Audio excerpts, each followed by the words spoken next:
তো এখানে টোটাল মানে পুরো এরিয়া পার যে আছে, পারের মধ্যে কত কত পিস গাছ আছে? 2000 পিস আছে। 2000 পিস গাছ। পার পিস পার কলার পিস কত করে বিক্রি হয়েছে? 400। মাছের খামারে যে কলার চাষ করছেন, তো কলার চাষ নিয়ে আশাবাদী কিনা?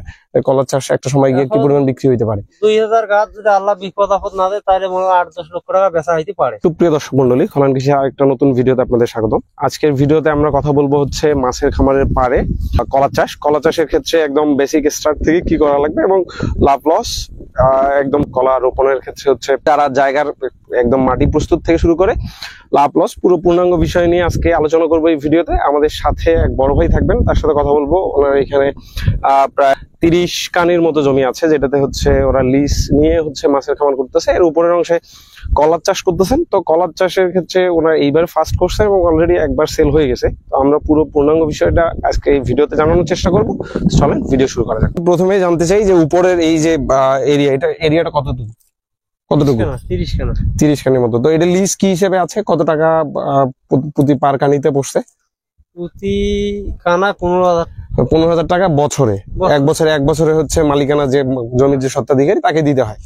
তো মাছের হিসাব যদি বাদ দিই, পুকুরের পাড়ে এই যে কলার চাষ করা হয়েছে, কলার শুরুতে একদম বেসিক একদম স্টার্টিং এর ক্ষেত্রে কলার গোড়ায় কি পরিমাণ সার দেওয়া হয়েছে, প্রস্তুত কিভাবে করা হয়েছে, পুরো প্রসেসটা যদি আমাদের একটু বলতেন।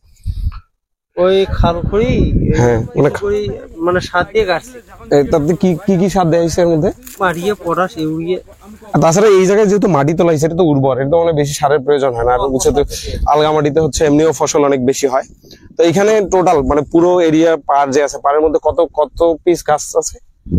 2000 পিস আছে। 2000 পিস গাছ। তো 2000 পিস গাছ, এই চারাগুলো হচ্ছে কোথা থেকে সংরক্ষণ করা?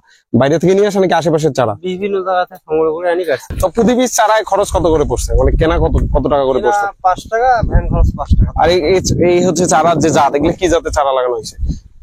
মালভোগ কলা। সবগুলো মালভোগ কলা। সব মালভোগ কলা। আচ্ছা, তা উপরে হচ্ছে মালভোগ কলা লাগানো হয়েছে। তো প্রত্যেক মানে ভ্যান ভাড়া সহ পার পিস চারায় খরচ হচ্ছে 15 টাকা। এরপর জমি প্রস্তুত এবং কামলা খরচ সব মিলে কত খরচ আসছে উপরে?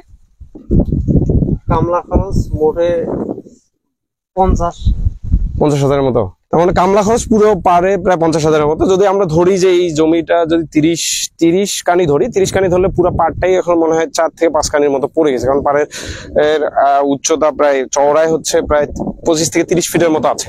তো যেহেতু এত হাইট আছে, সেক্ষেত্রে হচ্ছে যদি পুরো জমি আকারে ধরি আমরা, সেক্ষেত্রে 4 থেকে 5 কানির মতো পড়ছে এই জায়গায়। তো এমনিতে হচ্ছে আলগামাটি, সেক্ষেত্রে হচ্ছে আপনার অতিরিক্ত সারের প্রয়োজন পড়ে নাই। আলগামাটিতে হচ্ছে এমনিই হচ্ছে কলার ফলন বেশি হয়। তবে এই জায়গায় হচ্ছে কলার প্রথম দিকে কলা চাষ করার পর কয়দিন পর বা কয় মাস পর হচ্ছে প্রথম কলাটা নেওয়া হয়েছে বা কলা বিক্রি হয়েছে? কয় মাস পর? 5 মাস পর। 5 মাস পর হচ্ছে এই যে 2000 চারা লাগানো হয়েছে। 2000 চারা লাগানো সাইজ কতটুকু ছিল? গাছের চারা সাইজ কতটুকু ছিল? তার মানে এইটা যদি ধরি, এই হিসেবে চারা লাগানো হয়েছে, তাই তো?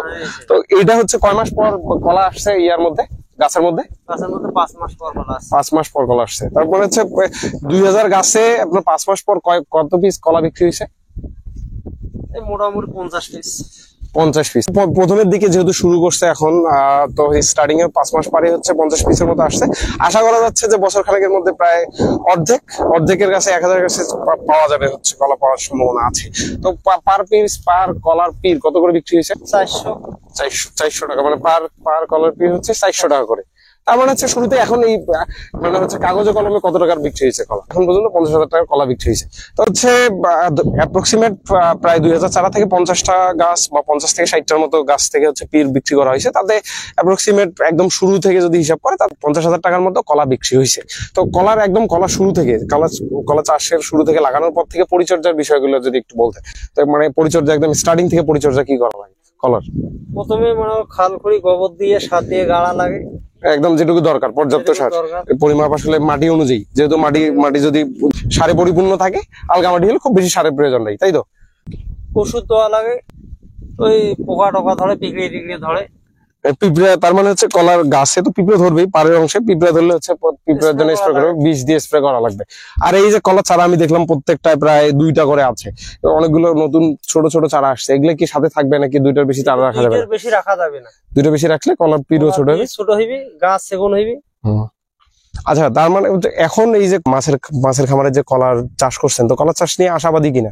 এই কলার চাষ একটা সময় গিয়ে কি এখন পরিমাণ বিক্রি হইতে পারে? 2000 গাছ যদি আল্লাহ বিপদ আপদ না দেয় তাহলে মনে হয় 8-10 লক্ষ টাকা বেচা হইতে পারে। তার মানে হচ্ছে এক সম্ভাবনাময় খাত একটা, মাছের খামারের পাড়ের উপরের অংশে একদম পরিত্যক্ত জায়গায় 8 থেকে 10,000 টাকা আশা উনি করতেছেন। তো দেখা যাক আল্লাহ ভরসা কি হয়। তো এই হচ্ছে মোটামুটি আজকের ভিডিওর মূল টপিক।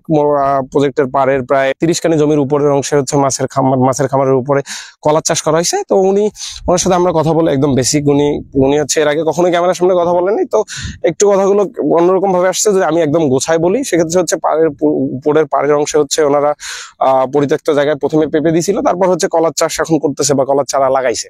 তো কলার চারা হচ্ছে প্রতি পার পিস কলার চারা কিনতে হচ্ছে 10 টাকা খরচ পড়ছে, এবং ক্যারিং সহ 15 টাকার মতো গেছে শুধু পার পিস চারায়। এরপর হচ্ছে উপরের লেবার কস্ট এবং হচ্ছে লাগানো খরচ সব মিলে ওনার হিসাবে প্রায় 2000 গাছে 2 লাখ টাকার মতো খরচ হয়েছে শুধুমাত্র চারা লাগানোর ক্ষেত্রে। বাট ওনারা যেহেতু উনি একাই না, একজন স্বত্বাধিকারী এখানে আছেন, প্রত্যেকের শ্রম এবং অর্থ সবগুলো এখানে ইনভেস্ট করা আছে এবং প্রত্যেকের বুদ্ধি আছে। তো সেক্ষেত্রে ওনারা আশাবাদী সামনের দিকে হয়তো এখান থেকে হচ্ছে বছরে 6 থেকে 7 লাখ টাকার মতো কলা বিক্রি করা যাবে। তবে এখানে কিছু সমস্যা আছে, উনি বলছেন যে কিছু সমস্যা আছে, যেমন যেহেতু পাড়টা অনেক হাইট, প্রায় 20 ফিটের মতো আছে, সেক্ষেত্রে ঝড় ঝঞ্ঝা বা বৃষ্টি হলে এখান থেকে বা হচ্ছে বাতাস হলে কলার গাছ নষ্ট হওয়ার চান্স প্রবল, যেহেতু হাইট অনেক বেশি। তো সেক্ষেত্রে যারা নতুন করে বা মাছের খামারের পাড়ে কলার গাছ লাগাইতে যাচ্ছেন, হাইটটা মেনটেন করবেন, এমন হাইট রাখবেন যাতে বাতাস বা হচ্ছে যাই হোক ভাঙার ক্ষেত্রে হচ্ছে এই লেভেলে না ভাঙে। কারণ এখানে অনেক হাইট আছে, এই বাতাস হইলে প্রায় গাছের অবস্থা, গাছ থাকবে কিনা সেটা একটা সন্দিহান বিষয়। তো আমার কথা হচ্ছে একদম স্টার্টিং থেকে উনি আশাবাদী হচ্ছে চারার ক্ষেত্রে 6 থেকে 7 লাখ টাকার মতো বিক্রি হইতে পারে। আর পরিচর্যার বলতে ওনারা হচ্ছে এখানে যতগুলো চারা লাগাইছে প্রত্যেকটা থেকে হচ্ছে নতুন করে চারা হচ্ছে। তো যেহেতু চারা হচ্ছে, ওনারা শুধু 2টা গাছ রেখে বাকিগুলো তুলে ফেলতেছেন। এটার কারণ হচ্ছে আপনার যদি কলার চারা বেশি থাকে, সেক্ষেত্রে কলার গাছের গ্রোথ কম হবে এবং কলার আসে সেটা হচ্ছে কম আসবে বা ছোট হবে। তো সেক্ষেত্রে লাভের থেকে লজই বেশি হবে। তো ওনারা যেটা করেন 2টার বেশি চারা রাখেন। আরেকটা কাজ হচ্ছে সেটা হচ্ছে পাড়ের উপরের অংশে এমনি হচ্ছে পোকামাকড় বেশি বা পিঁপড়ার আক্রমণ বেশি ঘটে, যেহেতু বৃষ্টি যদি আশেপাশে হয় সেক্ষেত্রে পাড়ের মধ্যেই সকল পোকামাকড় বা পিঁপড়া গুলো চলে আসে। তো সেক্ষেত্রে হচ্ছে পিঁপড়ার জন্য হচ্ছে পিঁপড়ানাশক বা হচ্ছে বিষ প্রয়োগ করা হয়। পাতার ফাঁকে ফাঁকে পিঁপড়া ধরার চান্স থাকে, তো সেক্ষেত্রে এগুলোতে স্প্রে করা হয়। এই হচ্ছে মোটামুটি বেসিক। তো কলা অবশ্যই পাড়ের চাষ করা একটা সম্ভাবনাময় সেক্টর বা সম্ভাবনাময় খাত, একদম পরিত্যক্ত জায়গা থেকে ইনকাম করা সম্ভব। তবে যেটা বিষয় খুবই গুরুত্বপূর্ণ সেটা হচ্ছে এই যে পরিচর্যাগুলো খুব ভালোভাবে মেনটেন করতে হবে, এবং চারার ক্ষেত্রে হচ্ছে আপনারা যখন চারা লাগাবেন ছোট হাইটে চারা না দেওয়ার চেষ্টা করবেন, অর্থাৎ হাইট মিনিমাম 5 থেকে 6 ফিট থাকা উচিত। যদি ছোট সাইজের থাকে সেক্ষেত্রে নষ্ট হওয়ার চান্স বেশি থাকে, কারণ হচ্ছে পশু পাখি হচ্ছে ছাগল বা হচ্ছে গরু ছাগল নষ্ট করতে পারে। তো আজকের ভিডিওটা এই পর্যন্তই, দেখা হবে নতুন কোনো ভিডিওতে। টিল দেন, আল্লাহ হাফেজ।